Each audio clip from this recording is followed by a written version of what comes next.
Taurus GX4. All right, that 3-inch barrel is going to handicap your rounds, your 9mm rounds, but it's not. It hasn't handicapped the Gold Dots, or really, honestly, the HSTs. The penetration is flawless. 15 3/4 inches. You cannot do better than that.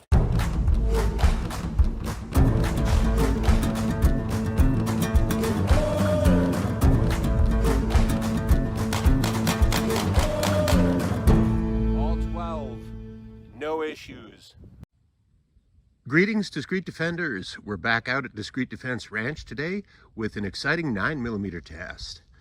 We've got the Taurus GX4 back from the Taurus factory in Georgia for a little reconditioning. And we got Speer Gold Dot 124 grain plus P and HST 124 grain plus P. Again, both in 9mm. I'll take those out and show them to you briefly here. Now, of course, both of these are Vista Outdoors companies. Grab a couple of these Gold Dots here. Pretty high quality ammunition. Just what you expect from Speer. Very nice. And the Federal HSTs. And of course, Vista now is under new ownership.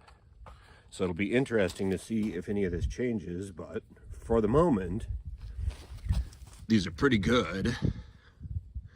Look at those HST hollow points. 124 grain plus P. I'm just going to compare them with the Gold Dots briefly here. Okay, Gold Dots on the left, HSTs on the right. Do my eyes deceive me? Or have the flying ashtrays been replaced by a new flying ashtray? I think those HSTs have wider hollow point cavities than those Gold Dots. First up, we're going to do the chronograph test. And then after the chrono test, a gel test, because despite appearances out here, it is actually almost 32 degrees this afternoon. Shooting, let me back up a little bit. I'm going to go about 5 feet away. Going to aim for those aspen trees in the background. We got the sun to go behind a cloud briefly here. And 5 rounds of Federal HST 124 grain plus P 9mm from a 3-inch barrel.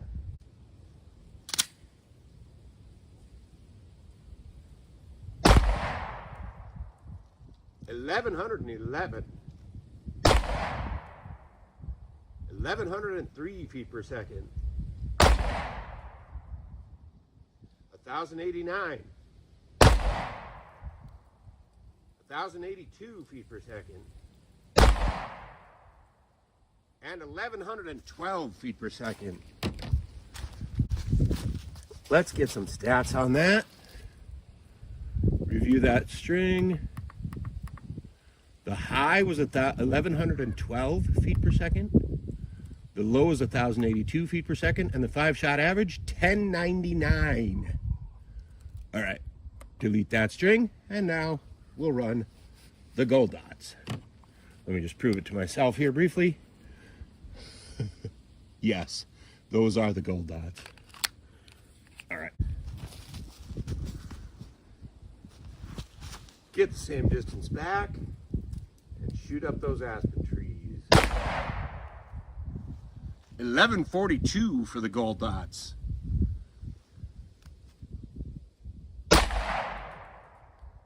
1,145 feet per second. 1,135 feet per second. 1,143 feet per second. And 1,110 feet per second. Now, I have to say, I could actually feel the difference on the recoil on those. Even the slightly lesser recoil of that last round out of the 5, I could feel them. So, whoops. And I deleted the string. That is not what I meant to do. I meant to review the string, but now we do not have a string to review. Well, fortunately we have captured this on video, and I can crunch the numbers at home and post them to the screen anyway. You get the idea. The Gold Dots are running a little hotter than the Federal HSTs, and since it's about to hit the thawing point, we're going to bust out a gel block and give it a denim and gel test comparison between the Federal HSTs and the Gold Dot Personal Protection Short Barrel, both 124 grain 9mm plus Ps.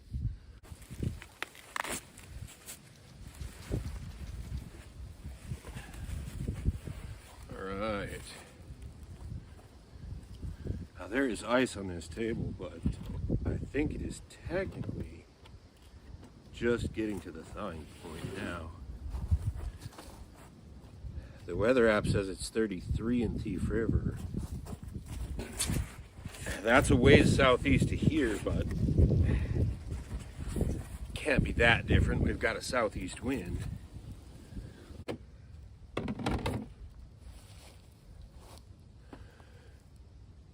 Okay, we got 4 layers of 12-ounce denim that we're just gonna lay in front here very lightly to simulate somebody wearing a heavy clothing barrier. Not that anybody's gonna wear 4 layers of denim. The gel column is very nearly 19 inches long. I'll get the ruler out of the way. I'm gonna hit them with the HSTs first and then the Gold Dot, just because that's the order in which I did the chronograph test. Same distance as the chronograph test, about 5 feet back from the denim. I think I'm going to put in the HSTs just a little bit high and to the right within the block.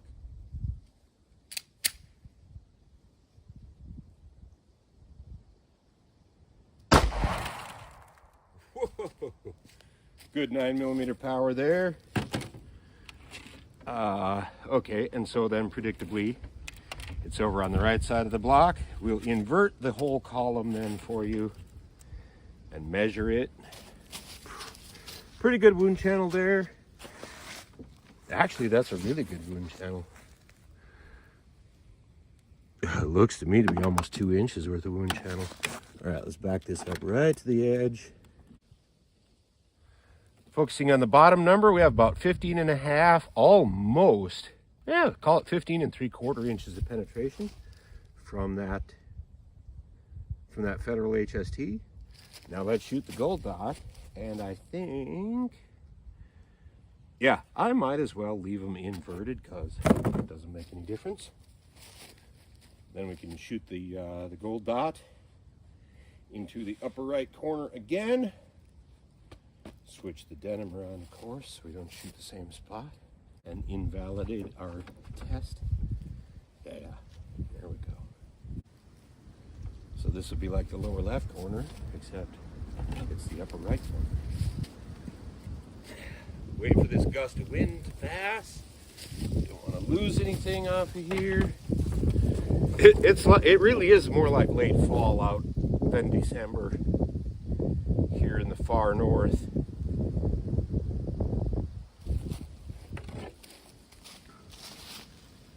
48.5 degrees latitude.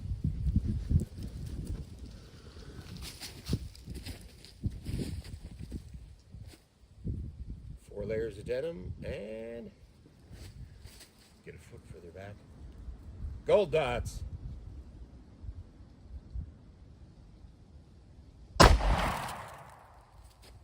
Whew. Very similar wound cavity. Maybe just a shade bigger. Okay, so from this angle, the Federal's going to be on the bottom, the Gold Dot's going to be on the top. Look at those wound cavities. That's I don't know if you can see them. I don't know how well they show up in this light, but wow. Okay, and let's flip this over again so that we can measure the penetration depth on that Gold Dot. And the penetration on that Gold Dot is insane for an expanded bullet. And I wasn't worried about over-penetration. The reason I wasn't worried about over-penetration was because I knew neither one of these bullets would fail the expansion test through 4 layers of 12-ounce denim. But that Gold Dot has beaten 18 inches of penetration while fully expanded with a giant, violent expansion cavity. Now, this confirms me in my preference for the Gold Dot as a carry round for my tiny little Taurus GX4. All right, that 3-inch barrel is going to handicap your rounds, your 9mm rounds, but it's not. It hasn't handicapped the Gold Dots, or really, honestly, the HSTs. The penetration is flawless. 15 3/4 inches, you cannot do better than that. It's not that 18.5 inches of penetration is better than 15 3/4 inches. It manifestly is not. In fact, it is slightly over penetration. But as we saw in the chronograph test, the Gold Dots are just a little bit more powerful. And sometimes I think with a really cheap handgun, like Taurus tends to produce, if you're gonna see feeding issues, you might see them, you might expect them more with a wider hollow point cavity. I mean, you don't have to worry about that with a revolver. That's why, you know, I really like super wide hollow point cavities with a revolver. With a 9mm, I like to see a little bit less hollow point cavity and a little bit more velocity, because that's what's going to get, that's how they're going to get open. We'll zoom right in on that. HST on the left, Gold Dot on the right. That the difference in the expansion easily explains the difference in the penetration. You have more energy with the Gold Dot, but I would say that some of that energy, some of that additional energy with the Gold Dot is actually wasted. Now, of course, both of these are personal protection rounds, but only the Gold Dots specify that they're specifically for short barrels. But I would say the Federals work just as well. In fact, maybe even just a little bit better, depending on what I was defending myself against. Like, obviously, if I knew what I was going to be encountering, hogs, black bears, I'd obviously want the deeper penetration of the Gold Dots and the higher muzzle energy. But let's just measure that. Which way is the widest? I bet it's this way. Measure that gigantic HST expansion. Yeah, 0.68. But look at that Gold Dot, 0.56. That's easily beating 50% expansion from a 0.355 diameter bullet. If you are in an entirely urban environment versus like out here where, what am I going to be up against out here? Bears? Hogs? Yeah. They got a real bad wild hog problem up in Saskatchewan, Canada these days. Those are making their way our direction. They will be here one of these years. If I'm carrying a short barrel 9mm, just for convenience.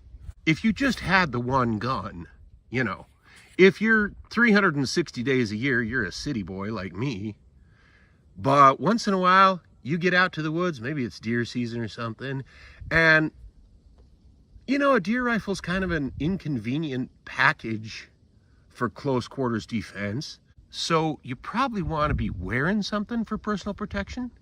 They think about this a lot more, I think, in places like Alaska. But maybe you think about the Gold Dot just because that little bonded bullet is holding together, retaining weight. Obviously, in a gel test, your retained weight's going to be close to 100% either way. But punching through heavy bone and stuff, there's an argument for the higher energy, deeper penetrating, smaller expansion of the Gold Dot versus the Federal HST. I don't know. Provides an excellent philosophy of use question anyway. There is your test today. The test gun is the Taurus GX4 with a 3 1/16 inch barrel. Fun little gun, 11+1 capacity, a really nice double stack 9mm pocket pistol, and mine was recalled last summer due to the drop firing incident, or incidents, not really sure. And it came back from the factory and it seems to work just fine. No problems. I should probably put 100 or 200 rounds through it one of these days and put that on camera so you guys can see that the Taurus remains reliable. Taurus GX4 test gun. Gold Dot personal protection short barrel 124 grain plus P 9mm versus Federal HST 124 grain 9mm, again Luger plus P personal defense variety. Thanks folks, this is Dave for DDR. Have a great week. All 12, no issues.